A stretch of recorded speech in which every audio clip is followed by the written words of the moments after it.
저에게 주어진 제목도 보면 녹색 건축의 비전과 국내 건축 산업의 혁신이라는 제목을 얘기해달라 해서 제목만 보면 얼마나 이승복 교수가 나와서 또 뻔한 얘기를 할 것 같다 하는 그런 느낌을 주기에 너무 충분하다라는 생각을 해봤습니다. 그래서 사실은 뭐 이걸 준비하는 시간이 이렇게 많이는 없었지만 그래서 아직도 자료도 좀 미흡하기는 합니다. 그럼에도 불구하고 어떻게 하면 혹시 듣는 분들이 기대하는 것과 다른 반전을 좀 이룰 수 있을까 하는 생각도 잠시 해봤고요.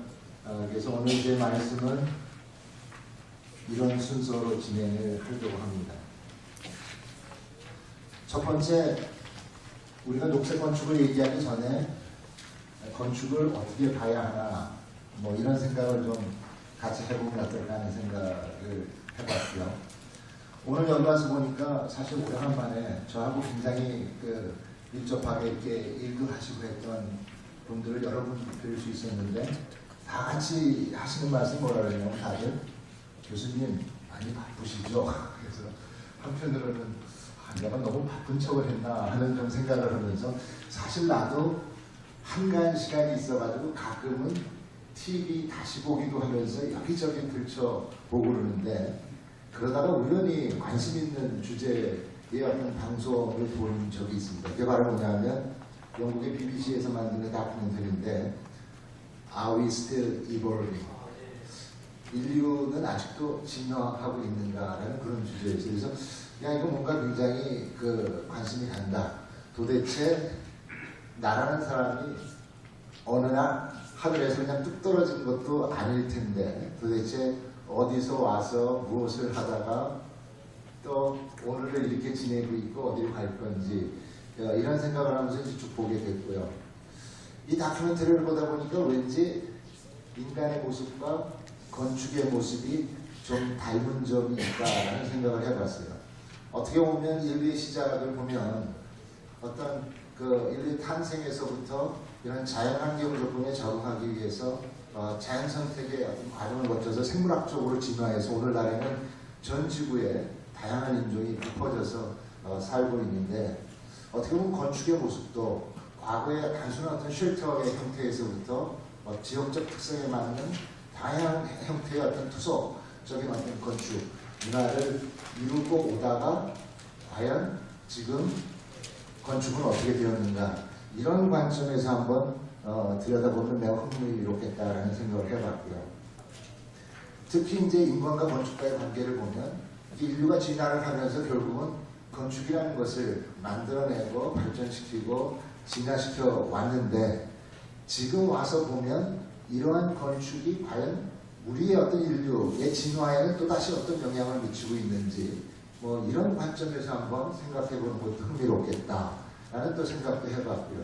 그렇다고 제가 무슨 철학적으로 또는 뭐 과학적으로 깊이 들어간 것은 아닌데 그러면서 최근에 어떤 이슈가 되는 두 가지 아주 대조적인 그런 사진을 봤습니다. 그러면서 속으로 생각한 게 지금 우리의 건축은 그렇다면 진정으로 진화하고 있는 것이 맞을까 하는 생각이었어요. 이 두 개의 사진을 보시면 그 왼쪽에 있는 사진은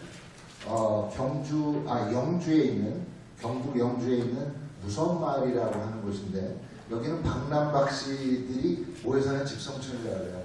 한 200년 가까이 곳에서 모여서 살고 있는데 여기 있는 집들을 보면 초가집이나 기와집이나 공통점이 하나 있어요. 그건 뭐냐면 기와집 같은 경우에는 별도의 출입문 외에 상부에다가 통풍구를 둬서 아주 바람과 잘 통하고 통풍이 잘 되도록 만들어 놨고요. 그 다음에 초가집 같은 경우는 초가의 지붕의 끝에 바람이 통할 수 있는 통풍구를 넣었는데 이 통풍구를 통해서 까치들이 들락거린다 그래갖고 이거를 까치구멍이라고 합니다. 그래서 이 주민들의 얘기를 들어보니까 이게 한 200년 가까이 조상 대대로 물려오면서 살면서도 사는 데에 굉장히 만족해하고 더 나아가서는 이런 건물들이 나무와 흙과 돌로 지었음에도 불구하고 200년이라는 세월을 잘 견뎌왔다라고 하는 거죠. 어떻게 보면 이런 어떤 건축적 진화의 하나의 예가 될 것 같고 아주 생태학적인 원리에 굉장히 충실한 건축이지 않는가라는 생각을 해봤고요. 그렇다면 최근에 이제 사회에서 굉장히 이슈가 됐던 게 뭐냐면 부산 해운대에 새로운 초고층 그 아파트가 지어진다는 소식을 들었고요. 이 아파트는 역대 어떤 아파트보다도 고가의 분양이 됐다고 그러더라고요. 굉장히 많은 사람들이 몰렸다고 합니다. 평당 분양가가 7,700만 원. 근데 이 건물을 가만히 생각해 보면 이게 높은 곳에서 바다를 조망하고 하니까 굉장히 시각적으로는 좋을지 모르겠는데 이런 초고층 아파트에 사는 분들은 어떨까? 외부 환경과 완전히 단절된 상태에서 완전히 인공적으로 환경을 조절하면서 지금 이런 그 형태의 어떤 건축물이 나오기까지 과연 이것은 아까 보여줬던 무선말의 어떤 그런 전통적인 어떤 건축과 비교했을 때 올바른 방향으로 진화한 것인가라는 생각을 해보게 됐고요. 그래서 그런 측면에서 봤을 때 이 건물의 경우에 약 한 달의 관리비만 한 300만 원 정도 될 거다. 이런 얘기를 하고 있습니다. 그래서 사실은 건축이 과거로부터 어떻게 왔고 또 우리가 앞으로 가야 할 건축의 방향과 길은 무엇인가 하는 것들을 같이 한번 생각해보는 그런 계기가 됐으면 좋겠다라고 생각합니다. 이런 측면에서 봤을 때 건축이라는 것을 과연 우리가 어떻게 정의할 수 있을까라는 생각도 한번 해봤고요. 우리는 많은 경우 건축을 기술적 관점에서 봐야 하는지 또는 건축을 어떤 예술적 관점에서 봐야 하는지 이런 것들도 이슈가 되기도 하고요. 또 건축은 실제로 구현하려니까 이건 공학으로 분류가 되기도 하고 경우에 따라서는 건축은 인간의 삶의 문제를 다루다 보니까 인문학으로 볼 수도 있고 또 건축이라는 것은 굉장히 어떤 국가 경제에 중요한 역할을 하다 보니까 산업적 관점에서 얘기를 하기도 하고 또 어떤 사람은 건축을 상당한 문화로 인식해야 된다고 얘기도 하고 그렇다면 건축은 도대체 무엇이고 그걸 어떻게 봐야 할지 이런 생각들을 좀 해보게 됐고요. 또 오늘은 어떤 면에서 보면 건축이 이런 모든 것들을 다 포괄하고 있는 것이라고 생각을 하는데 그 중에서도 이제 오늘은 저희는 건축 산업이라고 얘기했으니까 이런 것들은 다소 산업적 관점에서 한번 좀 같이 생각해 보면 좋겠다라고 생각을 합니다. 어떻게 보면 여러 가지 측면에서 오늘 우리 사회를 위기라고 얘기하거든요. 환경의 위기라고 얘기도 하고 또 건축 산업의 위기라고 얘기도 하고 그런 면에서 봤을 때 분명히 우리가 뭔가 지금 현재 우리 위기를 좀 돌파할 수 있는 어떤 그 방안이 있을 거라고 생각을 하는데 그게 오늘 저희가 얘기하려고 하는 녹색 건축의 그런 개념이 아닐까. 그럼에도 불구하고 아까 얘기한 것처럼 녹색 건축이 왜 이렇게 활성화가 안 될까 하는 측면에서 보면 바로 그런 것들이 지금 어떤 시대적인 요구하고 제대로 부합할 수 있느냐 아니냐의 문제가 아닌가 하는 생각이 들고요. 그런 측면에서 봤을 때 우리가 요즘의 시대를 어떤 경제 논리 시대라고 얘기하는데 그런 경제 논리의 관점에서 올바르게 접근하지 못하기 때문이 아닌가라는 생각을 해봅니다. 그런 측면에서 우리 좀 생각을 해보려고 합니다. 그렇다면 이제 왜 녹색 건축이어야 하느냐 하는 관점에서 몇 가지 말씀을 드릴 텐데요. 아마 건축을 공부하신 분들은 누구나 다 대학교 2학년이면 아는 내용이지만 2000년 전에 이제 로마의 건축가인 비틀비우스가 건축의 3대 요소를 얘기를 했죠. 그러면서 이제 새로운 어떤 시대의 패러다임이 바뀌면서 이런 세 가지 요소에 새로운 가치가 등장하기 시작했는데 그게 바로 뭐냐면 환경적인 복원에 대한 이슈가 되고요. 그러면서 앞으로 우리가 추구해야 될 건축은 이러한 세 가지 기본적인 요소에 새로운 가치를 더 부과하게 될 것이다. 그래서 사실은 이런 친환경 건축에 대한 얘기들이 92년도에 유엔에서 지속 가능한 개발이라는 이슈가 대두된 이후에 이제 유엔이 창립 70주년을 맞으면서 이제 올 12월 달에 그 제21차 유엔 기후변화협약 당사국 총회를 파리에서 개최하게 됐는데 아마도 그런 관점에서 새로운 어떤 그 이슈와 어떤 토론들이 활발하게 이루어질 것으로 생각을 하고 있습니다. 그런 면에서도 아마 오늘의 이런 주제를 가지고 우리가 여러 가지 관점에서 생각해보고 고민해보는 것은 중요하지 않을까 생각을 합니다.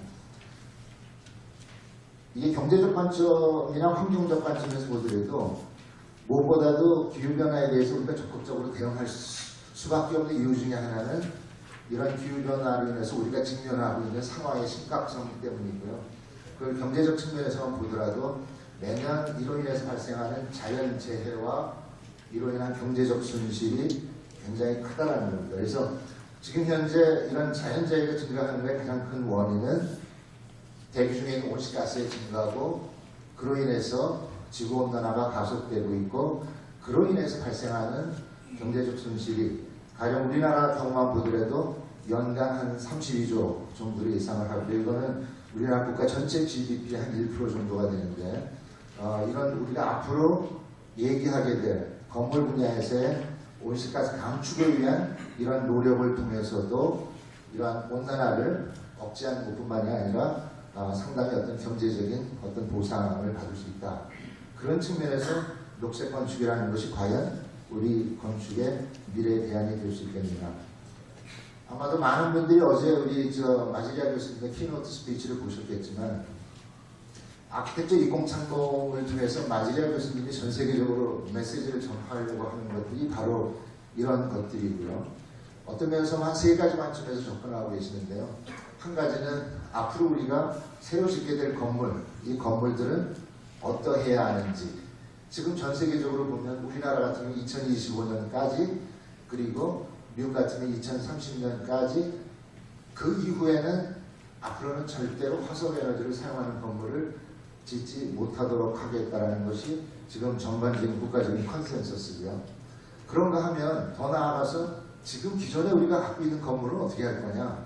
기존 건물에 대해서는 적어도 매년 전체 빌딩 스탁의 한 2% 내지 3% 정도의 어떤 성능 개선, 리노베이션을 통해서 에너지 성능을 개선하게 되면 적어도 2030년까지는 전체 빌딩 스탁의 한 75% 정도가 리플레이스 될 것이고 앞으로 2050년까지는 이제는 더 이상 이전의 건물을 없고 전부 새로운 건물로 대체됨으로써 그야말로 건물에서의 더 이상의 온실가스를 배출하지 않게 되는 어떻게 보면 굉장히 이상적인 그럼에도 불구하고 우리가 반드시 해야 될 일이라고 강조하시는 것을 아마 들었을 것입니다. 그런가 하면 이제 이런 것들이 하나의 건축물이 아니라 도시적 맥락에서 어떻게 접근해야 되는지 그래서 저희도 오늘 그런 관점에서 좀 얘기를 해보고 싶습니다. 아마도 얼마 전에 저희 국가의 온실가스 감축 목표를 유엔에 보고한 내용을 보셨을 겁니다. 그걸 두고도 몇 가지 논란이 있었는데 핵심은 우리는 2030년까지 BAU 대비 37%를 감축하겠다라고 얘기했습니다.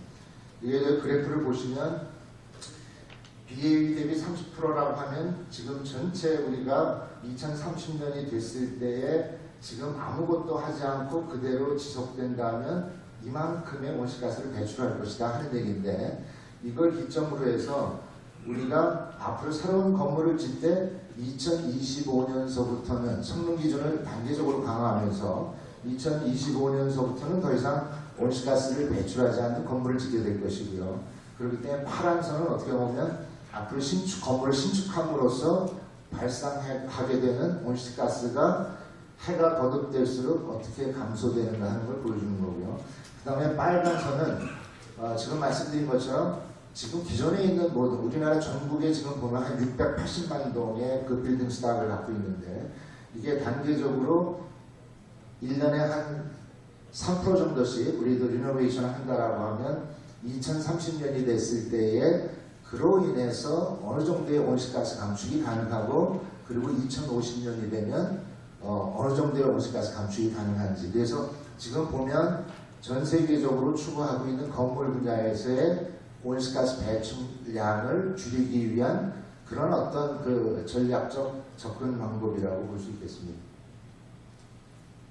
사실 저희가 2020년까지 BAU 대비 30%를 감축하겠다라고 했고요.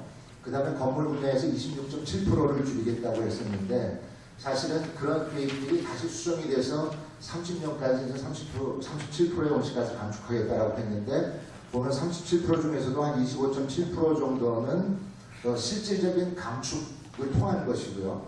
나머지 11.3%는 탄소 시장에서 어떤 배출권 거래를 통해서 확보하는 그런 내용이 되겠습니다. 그러니까 어떻게 보면 우리가 실질적으로 감축하는 건 한 25.7%가 좀 되는 거고요. 그럼에도 불구하고 지금 산업계의 반발로 인해서 산업계에서 그 감축하는 양이 상대적으로 적다 보니까 그 전체 감축 목표의 65.4% 정도는 실질적으로 건축 부분에서 감당을 해야 될 거다라는 그러한 예측을 하고 있고요. 그걸 전체적인 감축 내용으로 보면, 그래서 실질적으로는 2030년도가 됐을 때 지금까지 건물 부분에서 우리가 배출하는 그 온실가스가 이만큼인데, 이 정도의 그 온실가스 감축을 건축에서 이룬다면 나머지 이제 산업이나 교통에서 감축하는 부분은 상대적으로 굉장히 적을 것이다. 아직 세부적인 것은 정해진 것은 없는데, 이건 건설기술연구원에서 현재의 어떤 상황을 놓고 앞으로 건축 부분이 이런 국가 온실가스 감축 목표에 대해서 어떻게 대응할 수 있는지에 대한 그 가능성에 대한 검토라고 보시면 되겠습니다. 그래서 지금 말씀드린 대로 과연 앞으로의 우리 건축이 이런 녹색 건축으로 나가기 위해서 우리도 세 가지 측면에서 접근이 가능할 거라고 보는데, 첫 번째가 바로 2025년 이후 우리도 제로 넷 에너지 빌딩을 구현해야 한다라는 것이고요. 그러기 위해서는 세 가지가 가장 핵심이라고 생각합니다. 첫 번째 건축 디자인이고요. 그 다음에가 바로 그 건물에 들어가는 설비 시스템.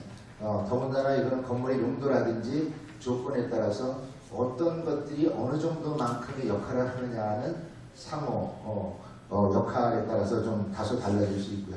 궁극적으로는 이런 건물을 어떻게 합리적으로 운영하느냐, 그럼으로써 외부의 화석연료의 도움이 없이 운영이 가능한 이제 그런 건물을 소위 우리가 제로넷 에너지 빌딩이라고 얘기하고, 이런 것들을 위해서 굉장히 지금 건축계가 노력을 하고 있습니다. 사실 우리가 법적으로는 2025년서부터 하겠다라고 했지만 정부 정책적 의지도 보면 이런 것들을 좀 조기 활성화할 수 있는 그런 방안에 대해서 계속 고민을 하고 있습니다. 그 다음에 또 하나는 그 마지리아 교수님의 어떤 논리와 마찬가지로 그린 리모델링에 대한 그 관심인데요. 여기에서도 정책적으로 굉장히 적극적으로 추진함에도 불구하고 사실 좀 굉장히 지지부진한 상황에 있고, 그러다 보니까 어떻게 하면 좀 더 활성화할 수 있는 방안이 있을까에 대해서 다양한 모색을 하고 있는 중에 있습니다. 그렇지만 목표 설정 측면에서 보면 우리나라에서 보면 기존 건축물이 한 1.6% 정도가 매년 소멸되고 있고요. 그 다음에 새로 지어지는 건물들이 한 3.7% 정도가 되니까 실질적으로 어떤 건축이 어떤 물량이 늘어나는 게 한 2.1% 정도가 되는데, 그래서 지금 현재 시점을 기점으로 해서 우리가 2030년, 2050년까지 간다라고 하면 전체 건축 물량이 어떻게 늘어날지 하는 것들을 보여주고 있고요. 그 중에서도 지금 시점으로부터 앞으로 새로 지어지게 될 건물들이 지금 여기 하얀 이 부분이 될 것이고요. 이런 건물들은 지금도 있지만 앞으로도 계속 남아있을 그런 건물들입니다. 단 우리가 그린 리모델링을 통해서 이런 건물의 성능을 개선하고 적어도 지금 현재 소비하는 에너지의 절반 수준까지 낮춘다라고 하면 가령 우리가 어느 정도의 리모델링을 하느냐에 따라서 어느 시점에서 우리가 바로 건물 분야에서의 온실가스 감축을 완전히 배제할 수 있는 시기가 될 것이냐라는 것을 예측하는 그런 그래프라고 보시면 되겠습니다. 저희가 그래서 며칠 전에 같이 이제 몇 가지 요점에서 이제 따져본 게 있는데, 건물을 그렇다면 어느 시점에서 주로 리노베이션 하게 될 것인가 라는 걸 봤을 때 일반적으로 보면 건물이 매매되는 시점에서, 그래서 새로운 건축주가 나타나게 되면 건물을 인수해서 사용하기 전에 어떤 형태로든 리노베이션을 하게 되고, 그때의 이런 건물의 에너지 성능을 개선하는 이런 방식으로 접근한다 하더라도 상당히 현실적인 가능성이 있다 하는 얘기고요. 그래서 우리나라 전체 건물의 어떤 거래 건수 같은 것들을 비율을 보면 실질적으로 1년에 한 2% 내지 3% 정도의 거래가 실제로 이루어지고 있고, 이 과정에서 이런 그린 리모델링과 연계해서 진행한다라고 한다면 이 목표도 결코 실현 불가능한 것은 아니다라는 생각을 합니다. 그런가 하면 또 이게 녹색 건축물, 단위 건물 차원에서가 아니라 이런 노력은 어떤 도시적인 측면에서 어떤 지속 가능한 도시 구조로 바꿔나가는 이제 그런 노력들도 굉장히 중요하다고 생각이 드는데요. 가장 왼쪽에 있는 그래프를 보시면 뭘 알 수 있냐면 어떤 도시의 어떤 밀도와 에너지의 어떤 그런 관계를 볼 수 있는데, 어떻게 보면 도시의 밀도가 높은 아시아 지역에 홍콩이나 싱가포르와 같은 서울도 마찬가지고요. 이런 지역 같은 게 밀도가 높다 보니까 상대적으로 효율은 좋은데 사실은 삶의 질은 좀 떨어지는 걸 알 수 있고요. 가령 미국이나 호주와 같은 그런 나라들은 밀도는 굉장히 낮아서 삶의 질은 좋은데 상대적으로 에너지 비율은 굉장히 나쁩니다.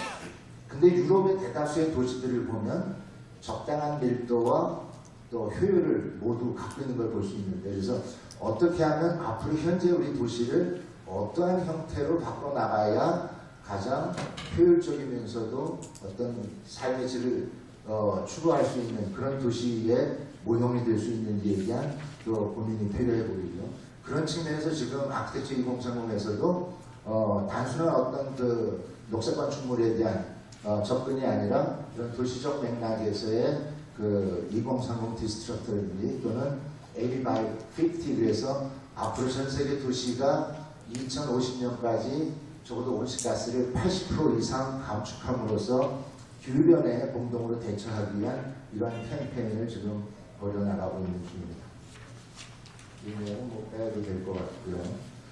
그렇다면 이러한 온실가스를 감축한다라든지 또는 제로에너지 빌딩을 실현한다라든지 아니면 그린 리모델링을 실현한다든지 이런 것들은 과연 어떤 경제적 관점에서 어떤 의미를 가질까 하는 것들을 좀 볼 필요가 있을 것 같은데요. 이것도 그 한국의 환경정책연구원의 자료를 보면 우리가 온실가스를 감축하는 것에 따라서 새롭게 형성될 수 있는 녹색 시장에 대한 규모를 얘기하고 있는 거예요. 이거는 연간 한 28조 원 정도의 시장으로 지금 보고 있고요. 이거를 GDP 대비로 보면 한 0.85% 정도 규모로 지금 파악을 하고 있습니다. 그거 못지않게 또 하나 중요한 건 우리가 건물에서의 에너지 사용을 줄임으로써 상대적으로 기대할 수 있는 에너지 절감액 금액을 볼 수 있는데요.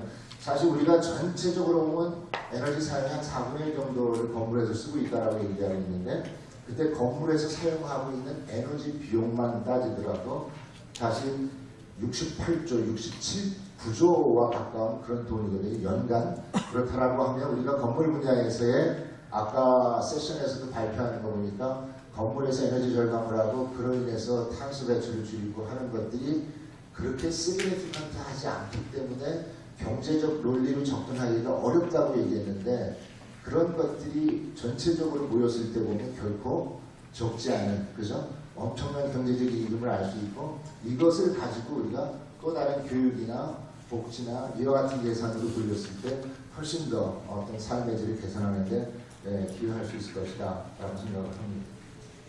그렇다면 이런 것들을 이루기 위해서 우리 건축계는 어떠한 노력을 해야 할까라는 생각을 해볼 수 있을 텐데요.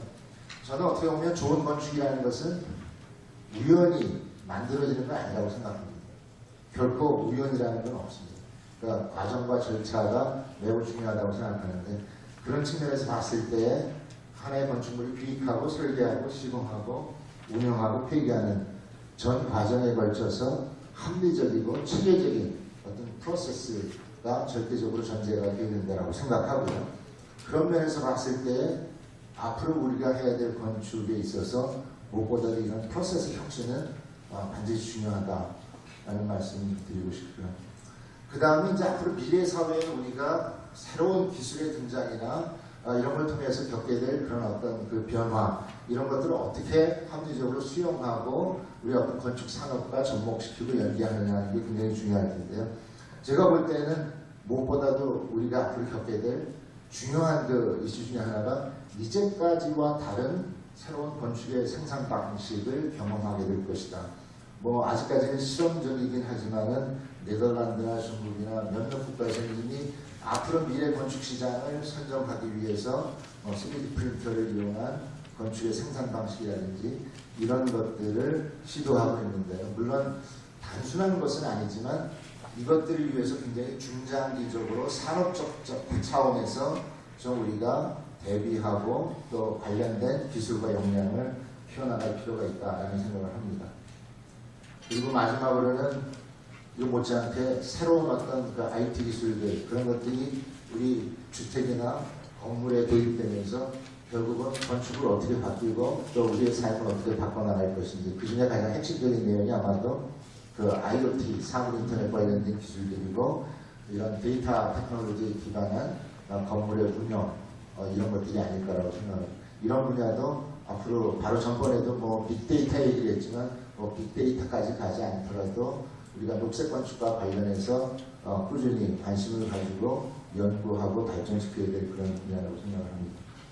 제 말씀을 간단히 요약을 하면 결국은 우리 인류의 진화와 우리 건축의 진화 과정을 보면 아주 유사성이 많다. 그럼에도 불구하고 지금 우리가 발전시키고 있는 건축이 올바른 방향으로 가고 있는지 또 그런 것들이 역으로 우리 어떤 인류에는 어떤 영향을 미치고 있는지 하는 것들을 한번 깊이 생각해 볼 필요가 있고요.